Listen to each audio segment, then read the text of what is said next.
LeadIAS, crafted by the toppers. Mr. Anjit A Nayar. Yes, sir. Where do you come from? I'm a native of Trivandrum, sir, Thiruvananthapuram. Okay. So how do you propose to go to Delhi? I go by train, sir. By train. Yes, sir.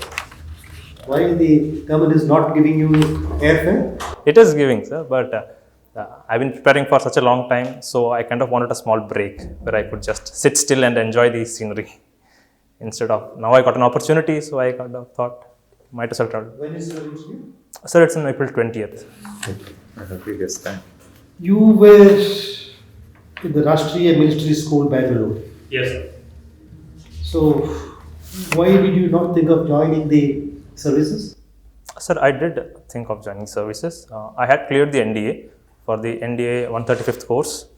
I was recommended by the Service Selection Board, but I had a medical unfitness because of which they said I cannot join. So, a medical unfitness. Because of which they said that I cannot join the services. So, hence I shifted tracks and started preparing for the civil services.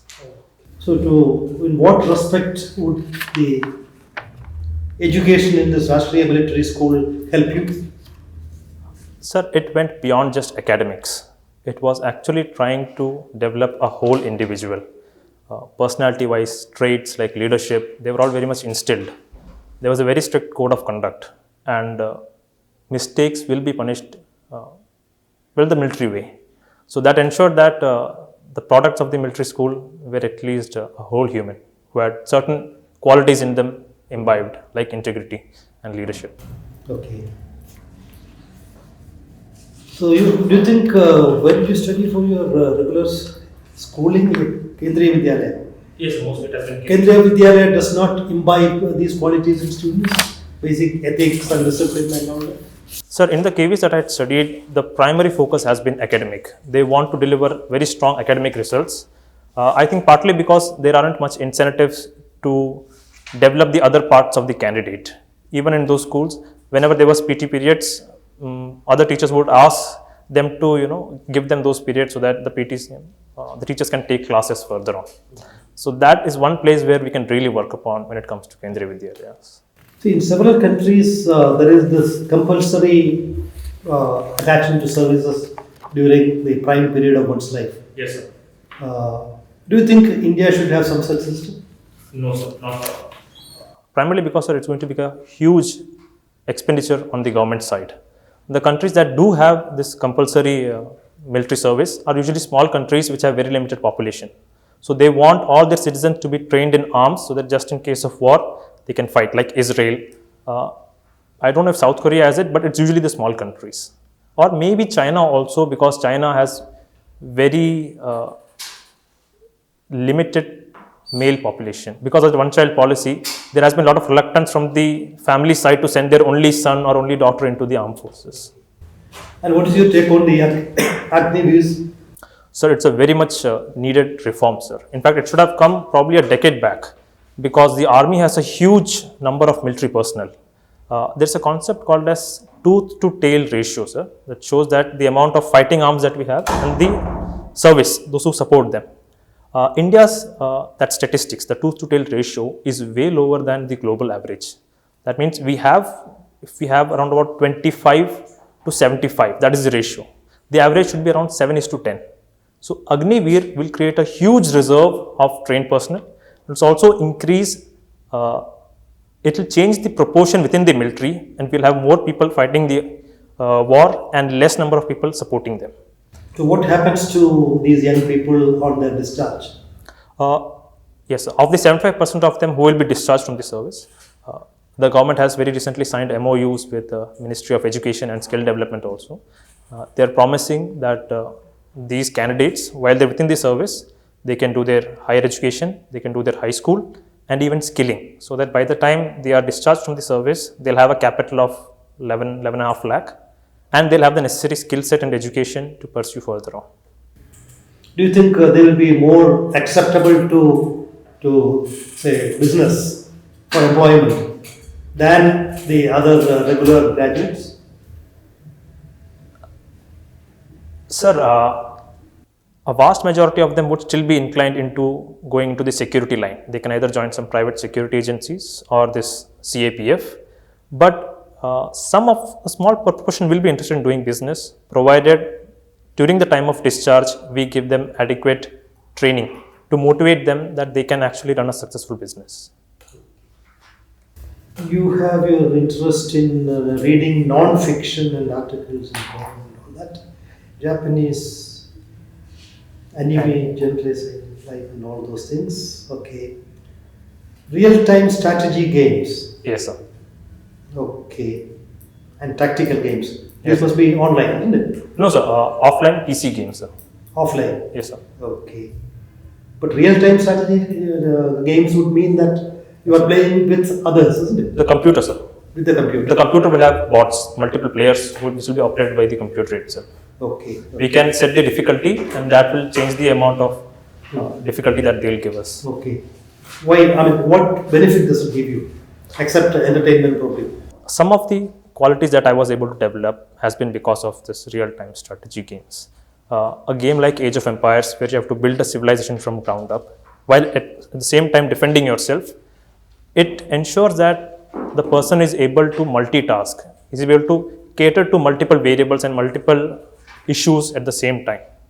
At the same time, it also puts me under a lot of pressure when there's an attack, and I have to manage my resources efficiently to know that when I should divert more resources towards military, when more towards economy. So it develops a sort of decision making and also a sort of administrative, managerial. Okay, what is your reason for not wanting to serve in your home cadre? Sir, there are two reasons, sir. One, because I come from a defense background, we have been posted in multiple places, and that has given me a huge amount of exposure. It made me realize how little I know about the world, and to some extent I would like to have the same for my children as well, that they not be restricted to one state. Second is, sir, I can avoid a lot of conflict of interest. The civil services is one service where you have to interact with the public a lot. And when I see news, I do see the personal and professional life of civil servants get kind of intermingled, and it does cause issues. I don't want that, sir. So if I'm out of my state, I can keep my professional life and personal life, at least as far as possible, I can keep them apart. But when you work in a place, don't you think the language, the culture, all these things are, knowledge of all these things would be important? Yes, sir, I will learn, sir. Yeah, but then because Hindi is also very much prevalent in this Agmut cadre, sir, I think I can fairly manage. Anjit, Yes, sir. do you have any work experience? No, sir, no experience. So, which year you passed out? Graduation. Yes, sir. And attempt-wise, this is your Fourth attempt, sir. this is your fourth attempt. Yes, sir. Previously, in previous attempts. Previous attempt, sir, the first attempt was right after the college. Then I prepared, I wrote mains once, and this is my second mains and first interview, sir. Okay. And your optional is? History, sir. Your optional is history. History, yes, sir. Why history? Any specific reason? Two reasons, sir. Because you come from a science background, Maths. physics. Yes, sir. Primarily maths, sir. Hmm. Maths was my initial choice to take it as an optional because it's very high scoring, but the element of risk is very high because the optional papers are at the last of the mains schedule. By that time, we'll be very much mentally drained. And in maths, I know I can score very good marks, but it requires a high degree of mental alertness, like 95% plus, because it's very easy to make small mistakes in calculations and formulas, which can really cost me. At the same time, in maths, one issue is that the more times I revise, it does not necessarily mean that I will retain more. In history, that's actually the case. The more I study, the more I revise, the more I retain. And in history also, I don't need to have very high mental alertness. So long as I remember the basic fundamental analysis, I can write a very good answer. So that's why I took history. Okay. So, your place of birth is Arunachal Pradesh. Yes, sir. So, what do you think are the reasons why northeastern portion of India is not properly integrated into mainstream India? If you believe. I do believe, sir, that it is not properly integrated. Politically, one of the biggest reason is that, sir, they have not been given adequate representation in the Lok Sabha or the Rajya Sabha. So when a state does not have adequate representation, it obviously will be sidelined as compared to a state like UP. This I kind of know because I've read few books. One of them was by an IPS officer who served in the Northeast during the 60s and 70s. And he used to say that it is often neglected by Delhi. So that political empowerment is very much necessary for a region to be integrated well into the country. Second, sir, the connectivity. In fact, Arunachal only very recently only it got a railway line. And because of the terrain, poor connectivity leads to people being rooted into those places. If there is adequate connectivity, they can travel across the country and they can get employment and education there. So these two are the primary reason why I feel that the Northeast has not been integrated well enough, to the extent that most of them call India as the mainland India and then they call it Northeast. I can understand if a person from Andaman Nicobar calls it mainland India and the islands, but the fact that people from Northeast have to address it as mainland India shows that even in their minds, we need to integrate them. Don't you think your training in military school and the kind of aptitude which you have developed will hinder your performance as a civil servant? Just as an example, while sir was asking you, you just mentioned in military school and training, indiscipline is severely punished. Yes. So we can't expect such kind of traits while you will be working as a civil servant. So what is your view on that? My view is, sir, that the training that I got from the military background is actually going to help me be a better civil servant. Primarily because, sir, while I might have received some harsh punishments to integrate certain qualities, I know that the scenario or the circumstance under which I work is not the same. If it was a military circumstance, then I might have tried that. In a civilian circumstance, they're all adults. We can talk to them and we can convince them. Only these sort of punishment only happen while they're in training, while they're young. Because once they're into the service, even the Jawans are not punished as such. So that aspect apart, sir, the military exposure actually helps me deal with a lot of stress. It makes me more calm. It makes me more effective when I have to make quick decisions. So these traits are very much essential in the civil service. Okay. One Belt, One Road initiative, have you heard of that? Yes, sir, I have, sir. Okay. So how successful it has been till now, the initial objective with which it was launched? Sir, it is slowing down very much. I mean, with the ambition with which they launched it, it is not reaching its potential. One example about which I fairly know about is the CPEC, the China-Pakistan Economic Corridor. And there, for example, the entire infrastructure is being attacked by Baloch rebels, Tehreek-e-Taliban Pakistan. Pakistan itself is in an economic and political turmoil. Under such situation, no economic infrastructure can aid either the country which has those infrastructure or China. A lot of the issue of debt trap, which is actually making a lot of countries now to be more averse to Chinese investment. It is visible in Southeast Asia and even now in Sri Lanka. When this economic turmoil did come, India was the first country to help a lot. China was still very reluctant to even write down or restructure the debt. So now I think it's going to be very difficult for China to promote its BRI across the world. Have you heard of ChatGPT? Yes, sir. I have. So what all are the possible challenges which ChatGPT can bring in front of us and how to counter them? So one challenge would be employment. Because of the way ChatGPT is, it can mass displace a huge number of people from the service sector. Because it's more than just a simple interactive chatbot. It actually interacts like a human person. Most of the chatbots that we have interacted with, like from the railways, it's very basic. It just gives you one or two options and then in the end it connects you to the actual person to talk to. That's not how ChatGPT is. So we will have to find a way to employ these people, upskilling them or educating them more and integrate them into some other sectors in which they can be used. Second is, sir, the prime concern that I have is of national security because ChatGPT shows how advanced artificial intelligence has become. That it can respond like a human person, it can think like a human person, it can learn like a human person.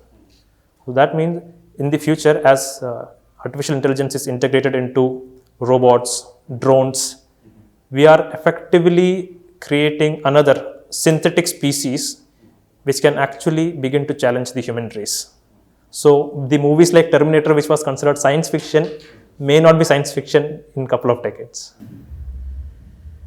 Okay, thank you. But do you think ChatGPT can think for itself?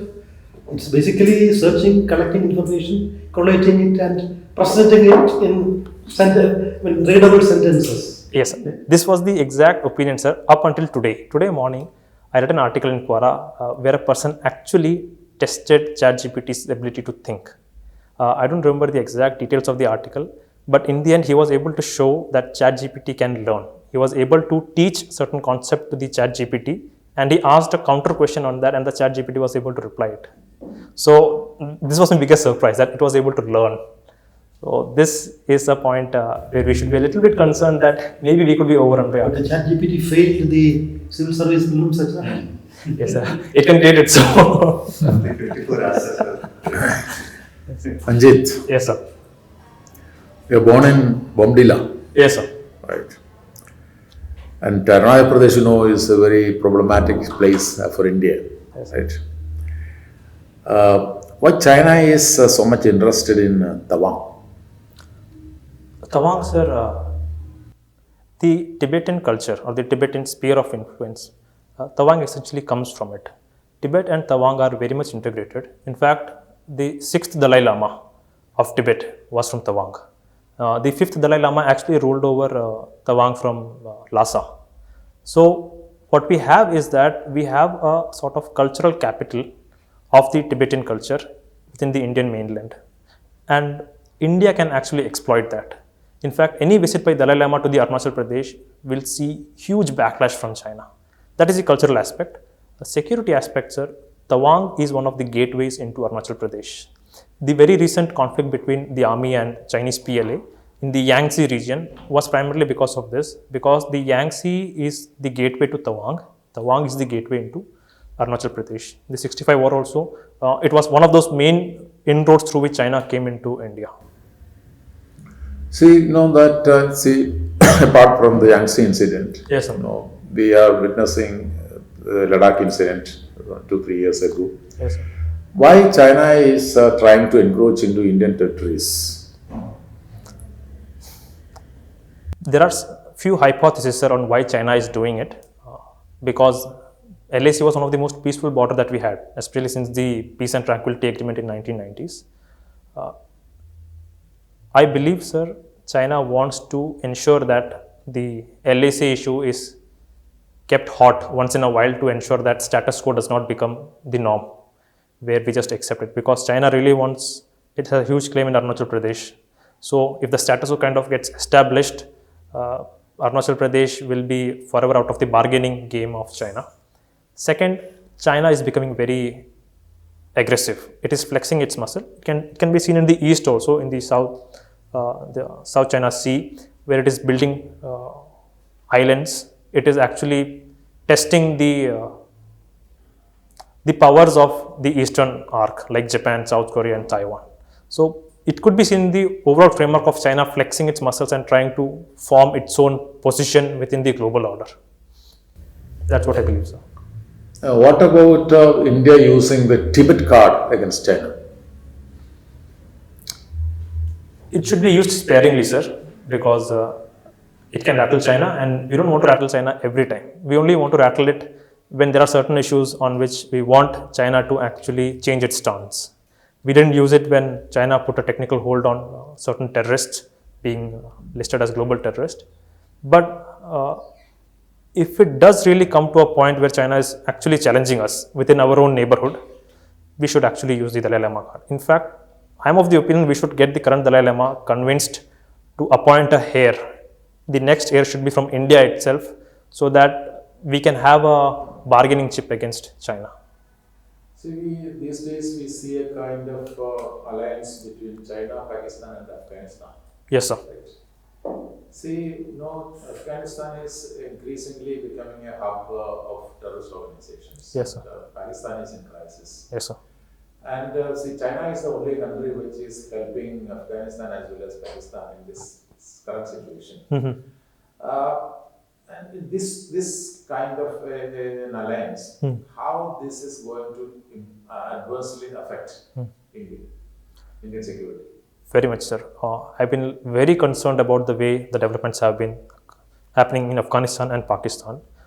Afghanistan primarily because there is no stability in Afghanistan. It's very easy to overthrow a government. It's very difficult to actually establish a rule of law. Even though Taliban has come to power in Kabul, ISIS, the Islamic State of Khorasan province, has been able to launch suicide bombing even in Kabul. So it shows that Taliban itself is weak. A weak Taliban will not be able to prevent or fulfill its so-called promise of preventing other terrorist organizations from using its soil against other countries. That's going to be a huge challenge. If a civil war does happen, there is a high likelihood that a lot of these terrorists can actually infiltrate into Kashmir. It's only a matter of time before they change the barrel of their gun towards Kashmir. It's a huge risk. For Pakistan, I feel that if it is weak, it is good. Weak to the extent that it can keep all its constituent elements within it, the radical organization, the religious extremists and all.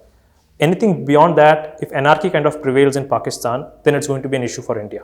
A strong Pakistan has always been a headache for India. The 65 war is a prime example. When Pakistan was doing very well, the military took over. The military launched a war against India.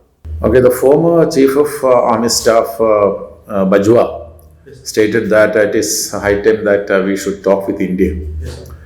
And the current Prime Minister, Shahbaz Sharif, also stated that we should discuss issues between India and Pakistan.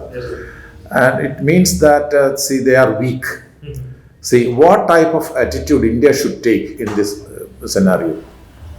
The current attitude that the government has of not talking with Pakistan and isolating Pakistan in international forums is a very good attitude, sir. It has been working. We can see the space, the diplomatic space that Pakistan has is shrinking. When Article 370 was revoked, Pakistan was not even able to ensure that the Organization of Islamic Countries bring about a very strong reaction to that. But one thing that has been in my mind is that, of course, we are not talking. Of course, Pakistan is getting isolated. But up until what point should we just stop talking? In the end, we have to talk. Only then we can resolve it. I think India is waiting for a point when their civilian government becomes the dominant form in the Pakistani state, instead of having two powers, a military establishment and a civilian government. In the near future, I am not seeing the military going down. So the end game, I don't know, sir. We don't know, sir. Right. We have two important international organizations in South Asia, and one is SARC and another is BIMSTEC. Some other members from South Asia also. SARC is dying in a sense. Is it good that we are allowing SARC to die? Or that is one. And which one you will choose, SARC or BIMSTEC, for our interest to be? Sir, I would choose BIMSTEC, sir. We should not allow SARC to die. We can put it in hibernation, because when Pakistan really changes, we can use that to expand our influence westwards. I choose BIMSTEC because, sir, the western frontier of India, it is a region that is a bit unstable and it is not quite conducive for trade or investment, tourism, like Iran. Iran is reeling under economic issues, Pakistan, Afghanistan. And because of these countries, we are not even able to extend our reach to Central Asia. So that is kind of a bit of a closed door at the moment. BIMSTEC offers huge opportunities. The ASEAN is like a workhorse. It's an economic workhorse, sir. If we can integrate with ASEAN, it can really help us. Myanmar is there and Thailand is also there, sir. We can use them as a gateway to get more influence within the ASEAN, and if possible, increase our engagement with the entire ASEAN bloc. My last question is, we have a Chief of Defence Staff. And we are planning to create a theatre command system, right? Some military persons, experts say that, now we don't want,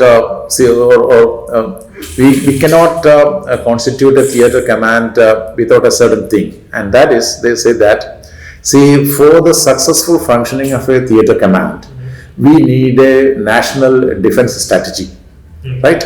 For a successful national defense strategy, we need a national security strategy.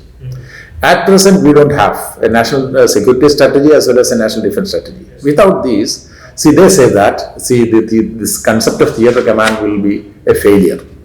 What's your take on that? I would differ, sir.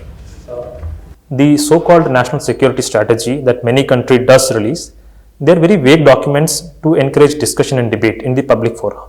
They don't give any sort of information on what is the goal, the doctrinal goal of a country is, the operational or strategic goal is. It's not given. In fact, the recently released IAF doctrine, the Indian Air Force released its new doctrine.